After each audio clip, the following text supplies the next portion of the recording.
Selamat pagi Bu Indah dan selamat pagi teman-teman semuanya.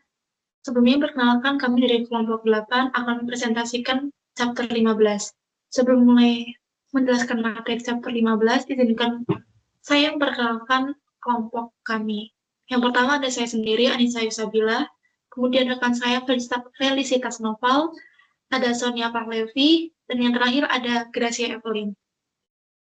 Pada chapter 15 ini kita akan membahas mengenai penetapan biaya target dan analisis biaya untuk keputusan penetapan harga.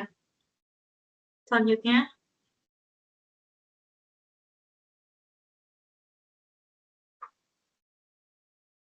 tujuan pembelajaran 15.1, yaitu menyebutkan dan menjelaskan 4 pengaruh utama pada keputusan penetapan harga.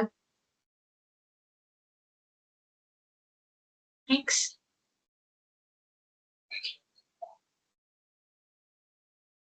Jadi, keputusan penetapan harga itu dipengaruhi oleh beberapa faktor.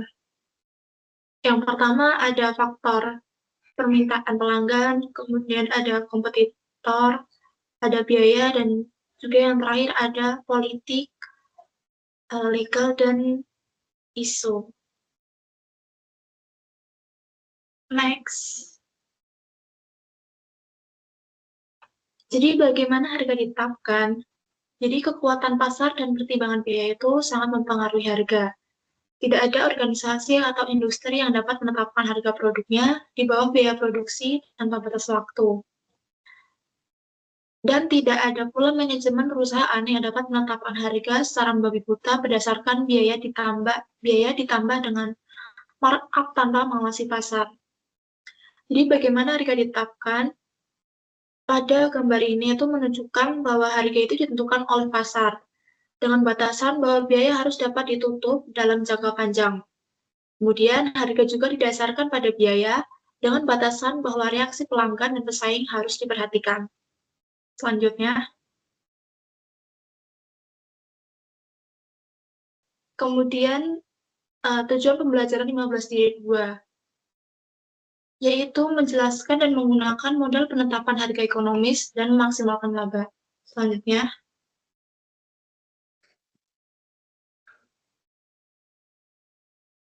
memaksimalkan keuntungan ekonomi. Jadi perusahaan itu terkadang menjadi price taker, yang berarti harga produk yang mereka itu ditentukan sepenuhnya oleh pasar. Namun ada beberapa perusahaan juga yang memiliki fleksibilitas dalam menentukan harga. Jadi secara umum itu ketika harga suatu produk atau jasa dinaikkan, jumlah yang diminta akan menurun. Begitu juga dengan sebaliknya. Selanjutnya, kurva pendapatan total. Jadi pada gambar ini menunjukkan mengenai kurva pendapatan total. Nah, pertukaran antara harga yang lebih tinggi dan kuantitas penjualan yang lebih tinggi itu ditunjukkan dalam bentuk kurva pendapatan total perusahaan. Jadi, kurva pendapatan total ini menggambarkan hubungan antara total pendapatan penjualan dan kuantitas yang terjual. Selanjutnya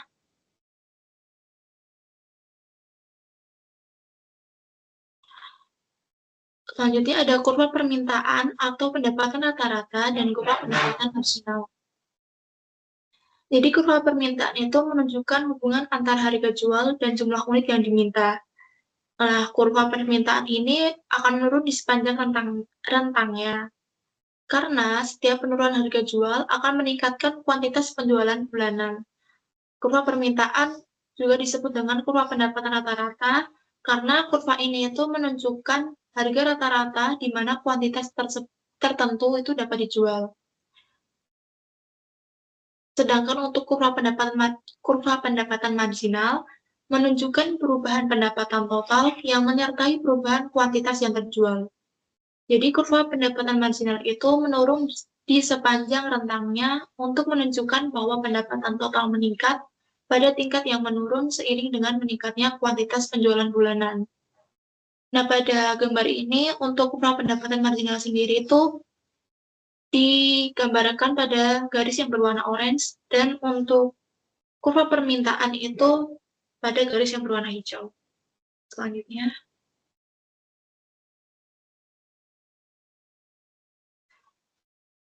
kurva biaya total. Jadi kurva biaya total ini menampilkan hubungan antara biaya total dan jumlah yang diproduksi dan dijual setiap bulan. Jadi, biaya total meningkat di seluruh rentangnya. Jadi, laju kenaikan biaya total ini menurun seiring dengan meningkatnya kuantitas. Pada garis yang ditunjukkan oleh anak panah yang bagian bawah, itu merupakan total biaya meningkat dengan laju yang menurun. Kemudian pada gambar yang ditunjukkan anak panah bagian atas, itu menunjukkan total biaya yang meningkat dengan laju yang meningkat. Selanjutnya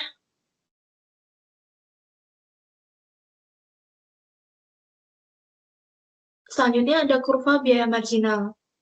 Jadi, kurva biaya marginal ini menunjukkan perubahan biaya total yang menyertai perubahan kuantitas yang diproduksi dan dijual. Jadi, biaya marginal itu akan menurun ketika kuantitas itu dari titik 0 hingga titik C yang ditunjukkan oleh anak panah. Kemudian, akan meningkat ketika kuantitas itu melebihi titik C. Jadi, pada titik C ini, yang ditunjukkan oleh anak panah pada gambar itu kuantitas akan mulai meningkat, di mana biaya marginal akan mulai meningkat juga. Selanjutnya,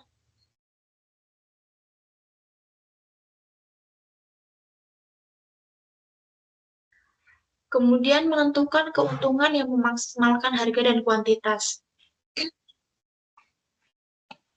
Jadi, kuantitas penjualan yang memaksimalkan laba itu ditentukan oleh perpotongan kurva biaya marginal dan pendapatan marginal.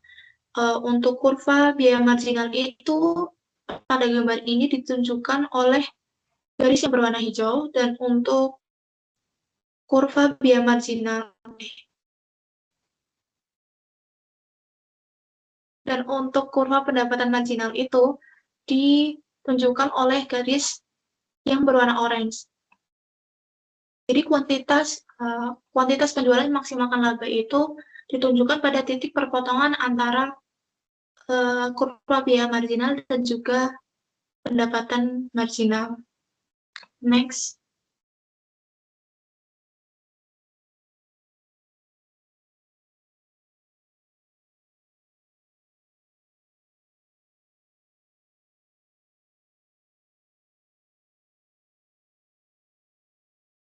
Kemudian pada gambar ini itu menunjukkan bahwa kuantitas optimal itu dilambangkan pada titik Hi, dan sedangkan untuk harga yang maksimalkan laba itu ditunjukkan pada titik P.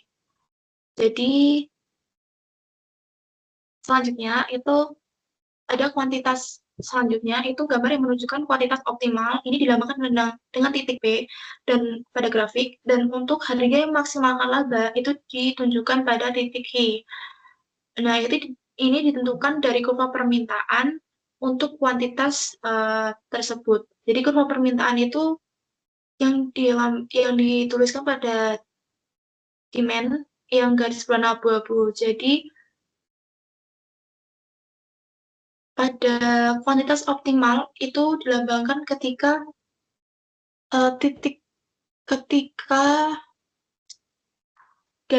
ditarik garis itu dari perpotongan tadi marginal cost dan marginal revenue bertemu di grafik demand.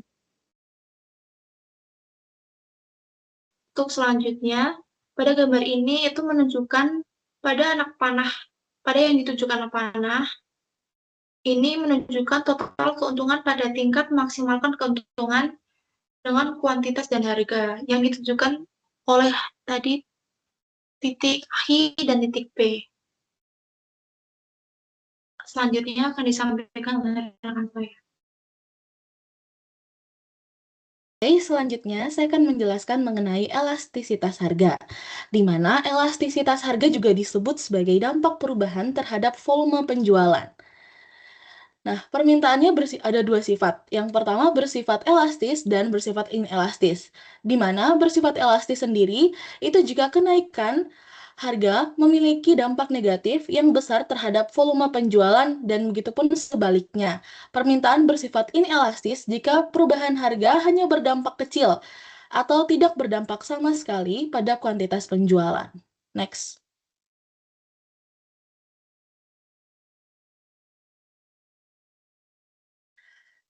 Selanjutnya, di sini ada elastisitas silang, di mana elastisitas silang sendiri mengacu pada sejauh mana perubahan harga suatu produk untuk mempengaruhi permintaan untuk produk substitusi lainnya. Next.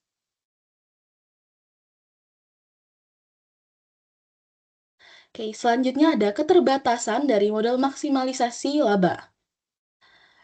Untuk keterbatasannya sendiri terbagi menjadi 3. Keterbatasan yang pertama yaitu kurva permintaan dan pendapatan marginal perusahaan sangat sulit untuk dilihat dengan tepat, meskipun pasar dirancang untuk mengumpulkan data tentang permintaan produk. Riset pasar jarang memungkinkan manajemen untuk memprediksi secara lengkap efek perubahan harga terhadap kuantitas yang diminta. Yang kedua ada paradigma pendapatan marginal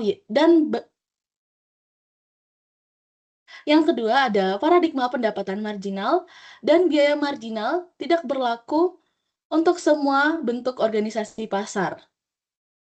Dalam pasar oligopoli, di mana sejumlah kecil penjual bersaing antara mereka sendiri. Nah, model penetapan harga ekonomi sederhana tidak lagi sesuai dalam oligopoli. Seperti industri mobil, reaksi persaingan pasar kebijakan harga perusahaan harus diperhitungkan. Dan yang ketiga, di mana biaya marginal itu sangat sulit untuk diukur. Next.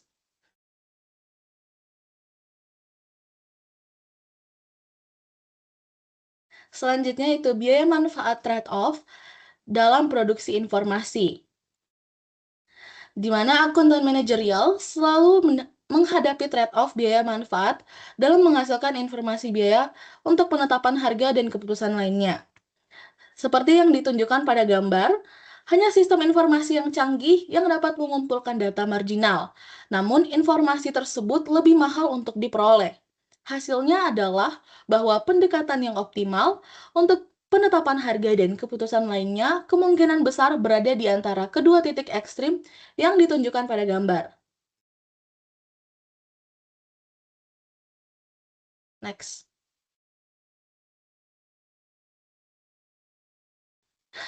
Peran akuntansi biaya produk dalam penetapan harga. Nah, di mana sebagian besar mendasarkan harga pada biaya produk akuntansi setidaknya sampai batas tertentu. Namun, ada beberapa alasan juga untuk hal ini. Yang pertama, sebagian besar perusahaan menjual banyak produk atau jasa dan tidak cukup waktu untuk melakukan analisis permintaan dan biaya marginal secara menyeluruh untuk setiap produk atau jasa. Manajer harus mengandalkan metode yang cepat dan mudah untuk menetapkan harga dan formula penetapan harga berbasis biaya yang disediakan. Kedua, meskipun pertimbangan pasar pada akhirnya dapat menentukan harga produk akhir, formula penetapan harga berbasis biaya memberikan manajer tempat untuk memulai. Biaya produk atau layanan memberikan dasar di bawahnya, di mana harga tidak dapat ditetapkan dalam jangka panjang, meskipun suatu produk diberikan pada awalnya. Next. Baik, untuk selanjutnya, tujuan pembelajaran 15.3, di situ saya akan menjelaskan mengenai menetapkan harga menggunakan rumus penetapan harga biaya yang ditambah. Next.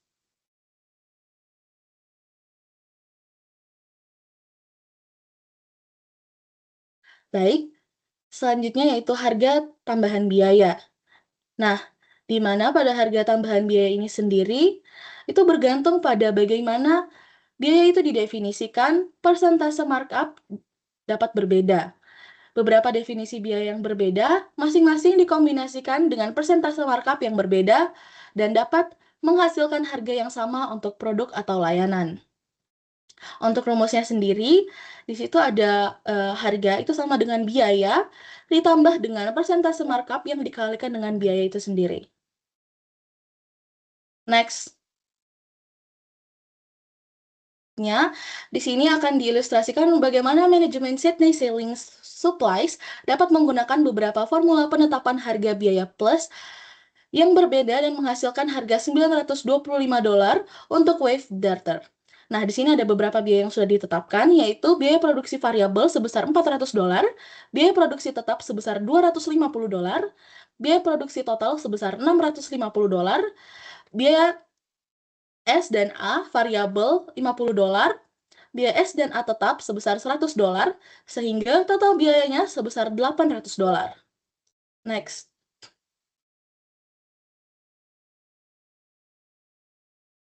Baik, untuk yang pertama itu didasarkan pada biaya produksi variabel. Nah, untuk biaya produksi variabelnya sendiri itu $400, sehingga pada rumus bisa ditetapkan untuk biayanya sendiri itu $400 dijumlahkan dengan persentase markup yang sudah ditentukan, yaitu 131,25% dan dikalikan dengan biaya itu sendiri sebesar $400, sehingga menghasilkan $925. Next. Baik, untuk yang kedua, di sini formulanya didasarkan pada biaya produksi penyerapan atau penuh yang mencakup bagian yang dialokasikan pada biaya produksi variabel. Nah, di sini untuk biaya variabelnya sendiri, seperti yang tadi $400, namun dijumlahkan dengan biaya yang dialokasikan pada S dan A sebesar $50, sehingga setelah dijumlahkan hasil totalnya sebesar $450, yang akan menjadi biaya pada rumus kali ini. Oke, baik. Untuk rumusnya sendiri, 400 hingga $450 ditambahkan dengan persentase markup sebesar 105,56% dikalikan dengan 450, yaitu biaya tadi sendiri, itu menghasilkan $925. Next.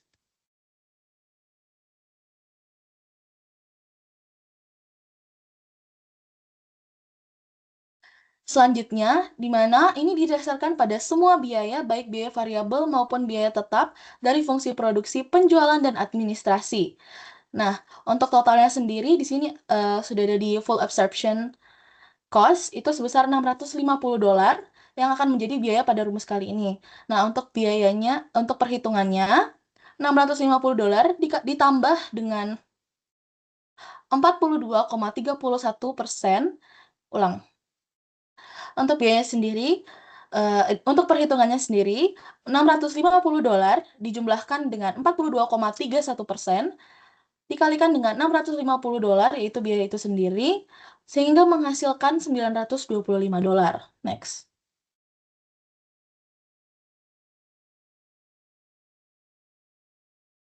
Dan yang terakhir, itu didasarkan pada semua biaya variabel, termasuk biaya produksi, penjualan, dan administrasi yang bersifat variabel maupun tetap. Sehingga untuk biayanya sendiri mencakup dari total biaya sebesar $800. Dan untuk perhitungannya, $800 sebagai biaya ditambahkan dengan persentase markup yang sudah ditentukan sebesar 15,63% dikalikan dengan biaya itu sendiri sebesar $800, sehingga menghasilkan $925. Next.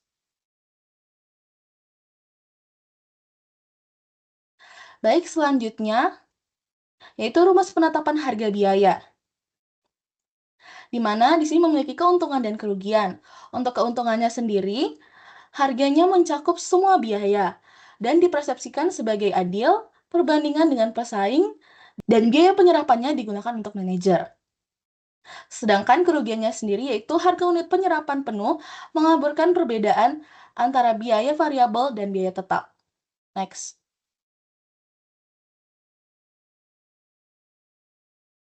Selanjutnya yaitu rumus penetapan harga biaya variabel,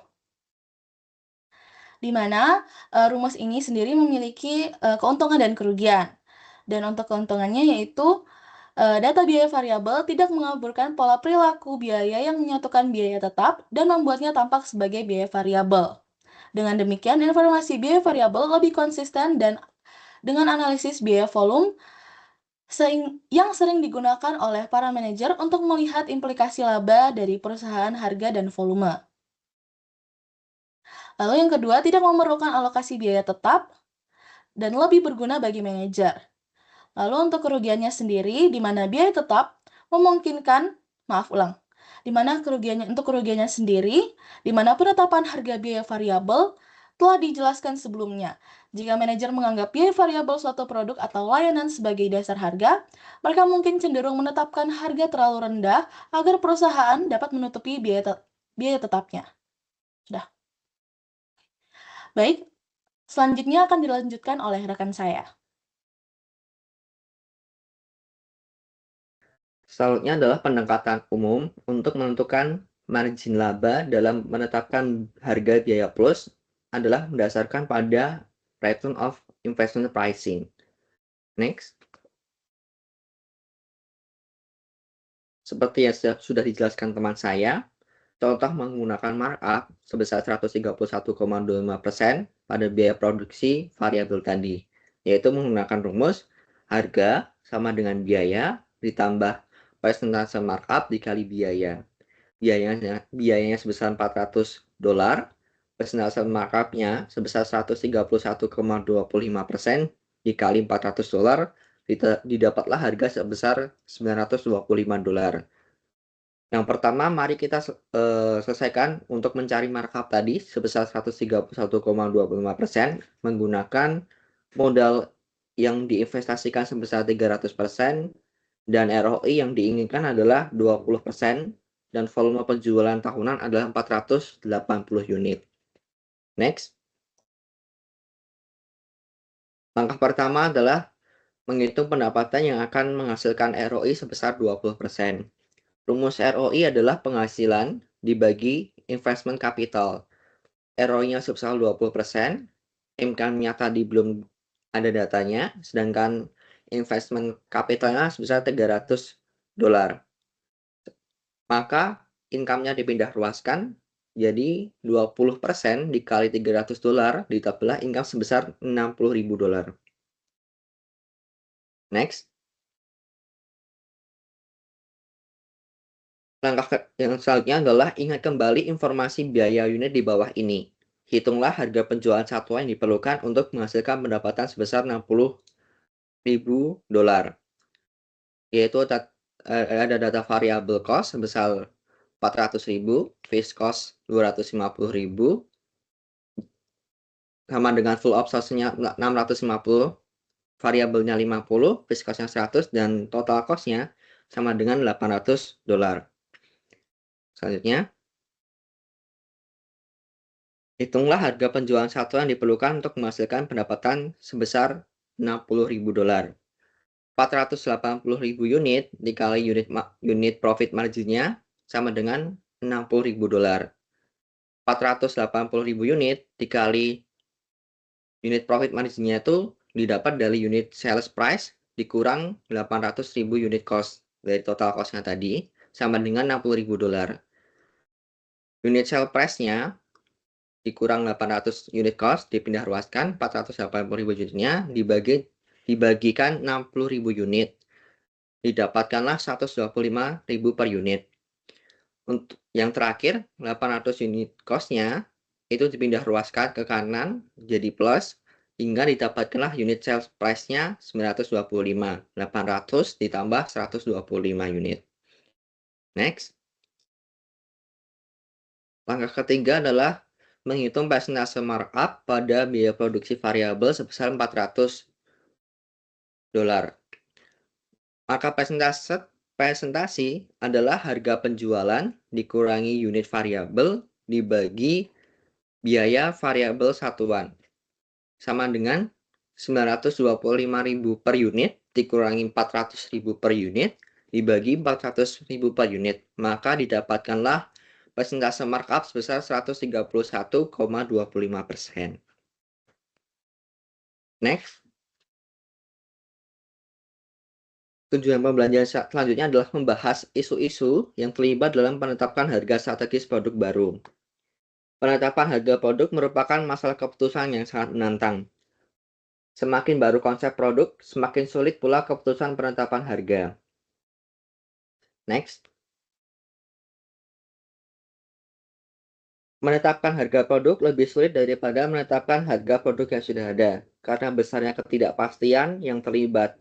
Produk baru mengandung banyak ketidakpastian, misalnya kendala apa yang akan dihadapi dalam pembuatan produk dan berapa biaya produksinya. Selain itu, setelah produksi tersedia, apakah ada yang mau membelinya dan berapa harganya? Selain ketidakpastian produk dan permintaan, produk baru menimbulkan tantangan lain. Ada dua strategi yang berbeda yang dapat diadopsi oleh produsen untuk produsen produk baru. Salah satu strategi disebut penetapan harga skimming, di mana harga awal produk ditetapkan tinggi dan keuntungan jangka pendek baru diperoleh dari produk baru. Pasar awal akan kecil, sebagian karena harga awal yang tinggi. Pendekatan penetapan harga ini sering digunakan untuk produk-produk unik, di mana ada orang-orang yang harus memilikinya berapapun harganya. Saat produk tersebut diterima dan daya tariknya meluas, harganya diturunkan secara bertahap. Akhirnya, produk tersebut diberi harga dalam kisaran yang menarik bagi beberapa jenis pembeli. Contoh produk yang menggunakan penetapan harga skimming adalah televisi definisi tinggi. Awalnya, SDTV diberi harga cukup tinggi dan terjangkau oleh beberapa pembeli. Akhirnya harga diturunkan dan SDTV dibeli oleh berbagai macam konsumen. Strategi penetapan harga awal alternatif disebut penetapan harga penetrasi, di mana harga awal ditetapkan relatif lebih rendah dengan menetapkan harga rendah untuk produk baru. Manajemen dapat berharap dapat menembus pasar baru secara mendalam dan dengan cepat memperoleh pangsa yang besar. Pendekatan penetapan harga ini sering digunakan untuk produk yang berkualitas baik tetapi tidak jauh lebih unggul daripada produk pesaing. Keputusan antara penetapan harga skimming dan penetrasi bergantung pada jenis produk dan melibatkan pertukaran harga versus volume. Penetapan harga skimming menghasilkan penerimaan produk yang jauh lebih lambat tetapi laba per unit lebih tinggi. Penetapan harga penetrasi menghasilkan volume penjualan yang lebih besar tetapi laba per unit lebih rendah. Apapun strategi penetapan harga yang digunakan, perusahaan masih memantau dan mengolah biaya secara ketat agar harga tetap kompetitif. Next.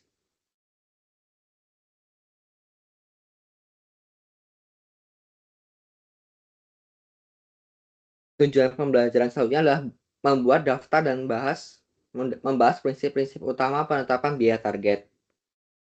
Sebelumnya dalam bab ini menggambarkan penetapan harga produk sebagai suatu proses di mana biaya produk ditentukan dan kemudian harga sesuai dipilih.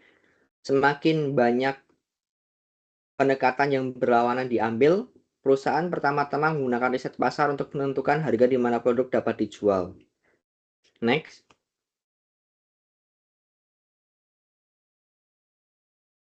Seperti yang sudah saya jelaskan, perusahaan awalnya menggunakan riset pasar untuk menentukan harga di mana produk dapat dijual. Mengingat kemungkinan harga jual, manajemen menghitung biaya yang harus dikeluarkan untuk memproduksi produk tersebut guna memberikan margin keuntungan yang dapat diterima bagi perusahaan. Akhirnya, teknisi dan analisis biaya bekerja sama untuk merancang produk yang dapat diproduksi dengan biaya yang diizinkan. Proses ini disebut target costing, digunakan secara luas oleh perusahaan dalam tahap pengembangan produk. Target cost produk adalah proyeksi biaya jangka panjang yang akan memungkinkan perusahaan untuk memasuki dan tetap berada di pasar untuk produk tersebut dan bersaing dengan sukses dengan pesaing perusahaan. Next. Prinsip utama target costing melibatkan 7 prinsip utama. Yang pertama adalah penetapan biaya berdasarkan harga. Penetapan biaya berdasarkan target menetapkan biaya target dengan terlebih dahulu menentukan harga jual suatu produk di pasar. Dengan mengurangkan margin laba target dari target ini diperoleh biaya target, yaitu biaya yang harus dikeluarkan untuk memproduksi produk tersebut. Yang kedua adalah fokus pelanggan. Agar berhasil dalam penetapan biaya target, manajemen harus mendengarkan pelanggan perusahaan. Produk apa yang mereka inginkan, fitur apa yang penting, berapa harga yang bersedia mereka bayar untuk tingkat kualitas produk tertentu. Manajemen perlu secara agresif mencari masukan pelanggan, dan kemudian produk harus dirancang untuk memenuhi permintaan pelanggan dan dijual dengan harga yang bersedia mereka bayar. Ketiga adalah fokus pada desain produk. Rekayasa desain merupakan elemen kunci dalam penetapan biaya target. Insinyur harus merancang produk dari awal sehingga dapat diproduksi dengan biaya target. Aktivitas ini mencakup penentuan bahan baku dalam komponen yang akan digunakan serta tenaga kerja, mesin, dan elemen lain dari proses produksi. Keempat adalah fokus pada desain proses. Seperti yang ditunjukkan pada poin sebelumnya, setiap aspek dari proses produksi harus diperiksa untuk memastikan bahwa produk diproduksi seefisien mungkin. Penggunaan tenaga kerja langsung, teknologi sumber daya global dalam pengadaan, dan setiap aspek dari proses produksi harus dirancang dengan mempertimbangkan target biaya produk. Yang kelima adalah tim lintas fungsi. Memproduksi suatu produk pada produk atau di bawah target, biayanya memerlukan keterlibatan orang-orang dari berbagai fungsi dalam suatu organisasi, seperti riset penjualan, rekayasa desain, pengadaan, rekayasa produksi, penjadwalan produksi, penanganan material, dan manajemen biaya. Keenam adalah biaya siklus hidup. Dalam menentukan target biaya suatu produk, analis harus berhati-hati untuk memasukkan semua biaya siklus hidup produk. Biaya ini mencakup biaya perencanaan produk dan desain konsep, desain awal, desain terperinci dan pengujian, produksi, distribusi, dan layanan pelanggan. Yang terakhir adalah orientasi rantai nilai. Terkadang, biaya diproyeksikan untuk produk baru berada di atas biaya target, kemudian dilakukan upaya untuk menghilangkan biaya yang tidak bernilai tambah guna, menurunkan biaya yang diproyeksikan dalam berbagai kasus pengamatan yang cermat terhadap keseluruhan rantai nilai perusahaan dapat membantu manajemen mengidentifikasi peluang untuk pengurangan biaya. Untuk selanjutnya akan disampaikan oleh teman saya.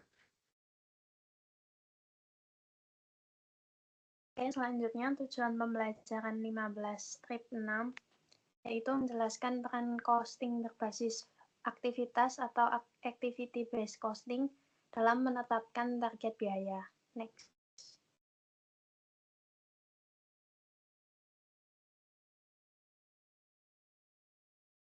Next.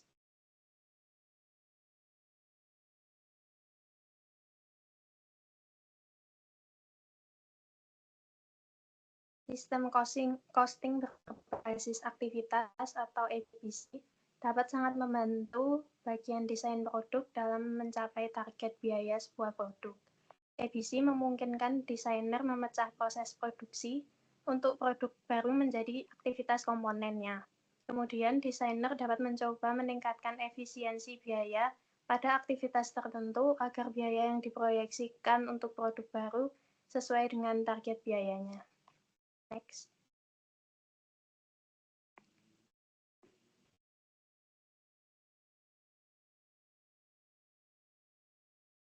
Tujuan pembelajaran 15 strip 7 menjelaskan bagaimana distorsi biaya produk dapat merusak strategi penetapan harga perusahaan. Next.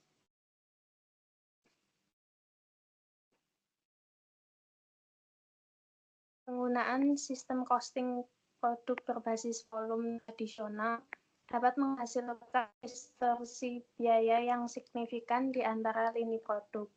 Dalam banyak kasus, produk dengan volume tinggi dan relatif sederhana seringkali overcost. Sementara produk dengan volume rendah dan kompleks justru undercost.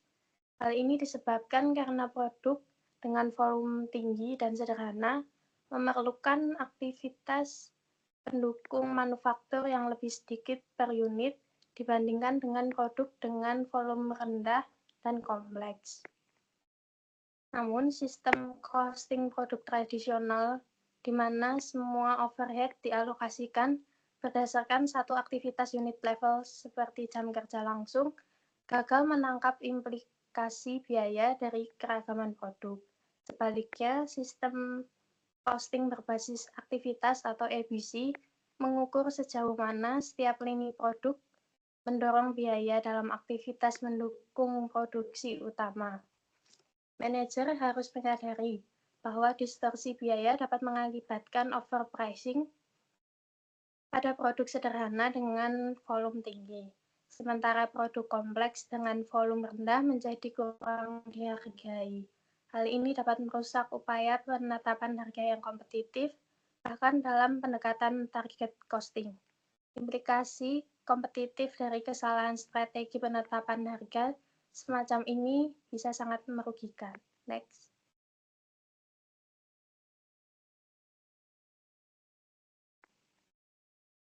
Kemudian tujuan pembelajaran 15-8 menjelaskan proses value engineering dan perannya dalam target costing. Next. Target costing merupakan pengembangan dari konsep rekayasa nilai atau value engineering, yaitu teknik pengurangan biaya dan peningkatan proses yang memanfaatkan informasi yang dikumpulkan tentang desain produk dan proses produksinya, lalu meneliti bagaimana atribut desain dan proses untuk mengidentifikasi elemen yang dapat ditingkatkan. 3 tahap value engineering atau VE, yaitu pengamatan nol atau zero look, pengamatan pertama atau first look, dan pengamatan kedua atau second look. Digunakan dalam fase desain untuk meningkatkan fungsionalitas produk baru. Zero look VE diterapkan pada tahap awal desain produk baru, yaitu tahap proposal konsep, ketika konsep dasar produk dikembangkan dan target kualitas, biaya, serta investasi awalnya ditetapkan. First look VE diterapkan selama paruh kedua tahap proposal konsep dan sepanjang fase perencanaan produk. Pada tahap ini, kualitas, fungsi, dan harga jual produk ditentukan, rencana desain diserahkan, dan target biaya ditetapkan untuk setiap fungsi utama produk baru. Tingkat kesamaan komponen juga ditetapkan. VE pada tahap ini bertujuan meningkatkan nilai produk dengan meningkatkan fungsionalitasnya tanpa meningkatkan biayanya. Second look VE diterapkan selama paruh kedua fase perencanaan produk dan paruh pertama tahap pengembangan serta persiapan produk. Komponen dari fungsi utama produk diidentifikasi dan prototipe dibuat secara manual. Pada tahap ini, VE bekerja untuk meningkatkan nilai dan fungsi komponen yang ada, bukan menciptakan yang baru. Next. Kemudian tujuan pembelajaran 15-9 menetapkan harga menggunakan pendekatan time dan material pricing. Next.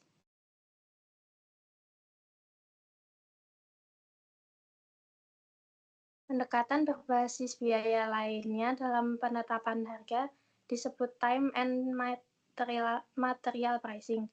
Dalam pendekatan ini, perusahaan menentukan satu tarif untuk tenaga kerja yang digunakan dalam suatu pekerjaan dan tarif lainnya untuk material.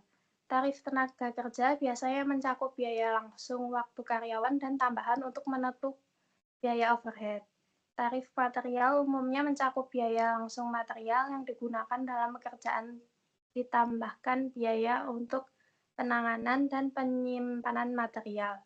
Time and material pricing banyak digunakan oleh perusahaan konstruksi, percetakan, bengkel reparasi, dan firma profesional seperti teknik hukum serta akuntansi publik.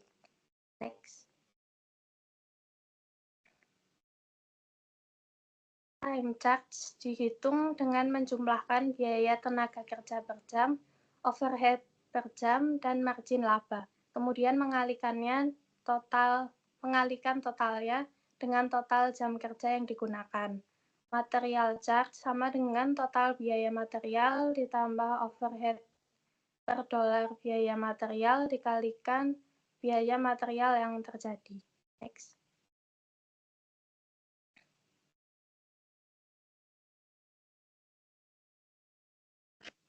Kemudian, tujuan pembelajaran 15-10 menetapkan harga dalam situasi pesanan khusus atau penawaran kompetitif dengan menganalisis biaya yang relevan. Next.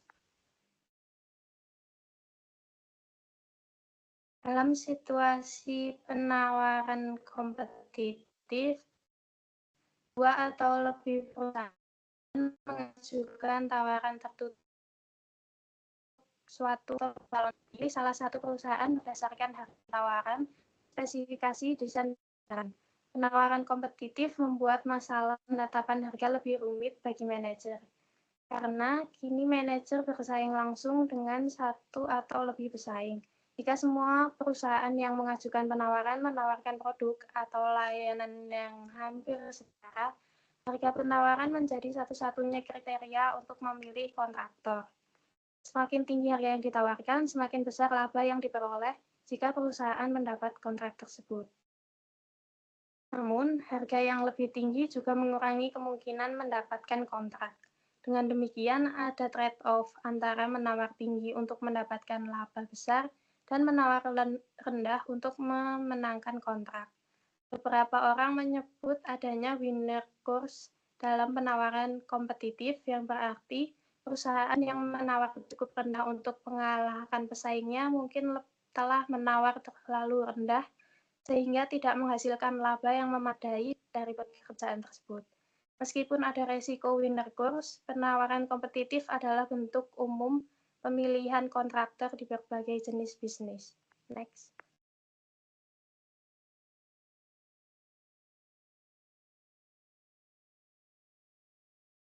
Jika sebuah perusahaan beroperasi jauh di bawah kapasitas, pekerjaan itu tidak akan menghalangi perusahaan untuk mengambil pekerjaan lain, sehingga tidak menimbulkan biaya peluang.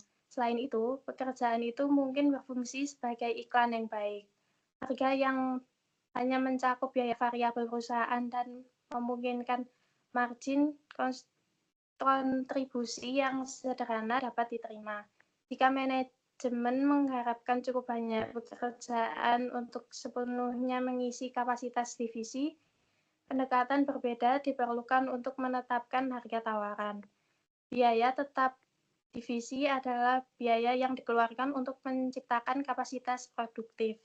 Penyusutan bangunan dan peralatan, gaji pengawas, asuransi, dan pajak properti adalah contoh biaya tetap yang dikeluarkan untuk memberikan perusahaan kapasitas menjalankan operasinya.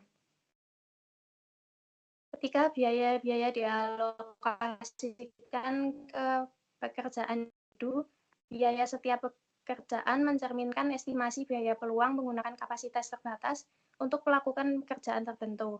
Agar penalaran ini berlaku, organisasi harus berada pada kapasitas penuh. Jika ada kapasitas berlebih, tidak ada biaya peluang dalam memanfaatkan kapasitas ini. Kemudian tujuan pembelajaran 15/11 menjelaskan batasan hukum dalam penetapan harga. Sorry. Tadi ke next sendiri. Ulang boleh nggak?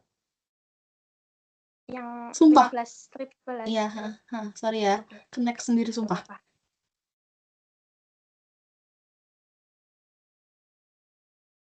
Next. Kemudian tujuan pembelajaran 15/11 menjelaskan batasan hukum dalam menetapkan harga. Next. Perusahaan tidak bebas menetapkan harga sesuka hati untuk produk atau layanan mereka. Hukum anti-monopoli di AS membatasi jenis perilaku penetapan harga tertentu. Hukum-hukum ini melarang diskriminasi harga, yaitu memberikan harga yang berbeda kepada pelanggan yang berbeda untuk produk atau layanan yang sama. Perbedaan harga seperti ini melanggar hukum kecuali dapat dibenarkan secara jelas oleh perbedaan biaya yang dikeluarkan untuk memproduksi, menjual, atau mengirimkan produk atau layanan tersebut. Manajer harus menyimpan catatan dengan baik untuk membenarkan perbedaan biaya tersebut, karena catatan ini mungkin penting dalam pembelaan hukum jika perbedaan harga dipertanyakan di pengadilan. Praktik penetapan harga lain yang dilarang oleh hukum adalah predatory pricing. Praktik ini melibatkan pemotongan harga sementara untuk memperluas permintaan suatu produk dengan maksud membatasi pasokan dan menaikkan harga kembali di kemudian hari. Dalam menentukan apakah harga dianggap predatory, pengadilan memeriksa catatan biaya bisnis. Jika produk dijual di bawah biaya, maka harga tersebut dianggap predatory. Hukum dan kasus pengadilan ambigu terkait definisi biaya yang tepat.